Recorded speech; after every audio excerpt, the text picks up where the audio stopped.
It's a really magical thing to go somewhere in the world which hasn't been altered, hasn't been changed. It's still organic and it's still real, and that's a really sacred thing, I think, you know. History is the most important thing you can know in life, you know. If you know what's happened, you can predict what's going to happen.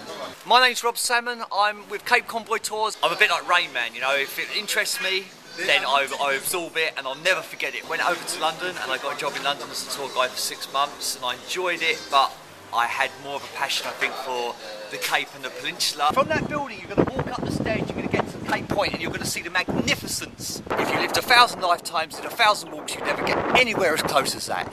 And it's just going to take your breath away. It's just awe-inspiringly, stunningly beautiful, heartbreakingly beautiful, and you'll never forget it.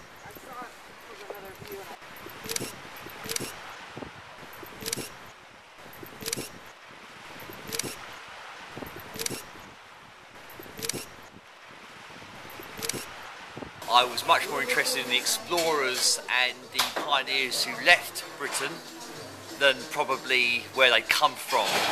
And then I sort of didn't get on too well working for other companies because I'd found it difficult to sort of stick to scripts, you know. Cape Peninsula baboons, very lucky to see them. You know when you see their arses go big and red like that? Oh my goodness. I think a lot of people stayed away today because they thought it was going to be bad, but I think we're going to get away with it.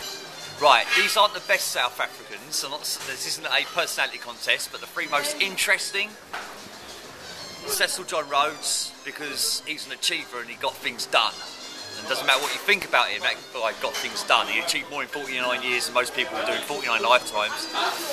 Definitely Mandela, because Mandela was pretty much represented everything that was good about human nature and the power of forgiveness and moving forward and living in the present, not being a slave to history. I'm very, very interested in the old president, Botha. I know he wasn't a particularly nice guy, but I'm very interested in the way he reconciled apartheid and justified it to himself as a religious man.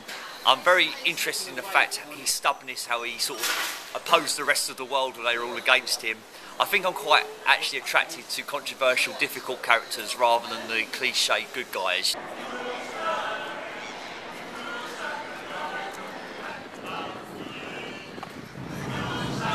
Eventually we're just going to have to stop driving, and we're going to have to push on foot.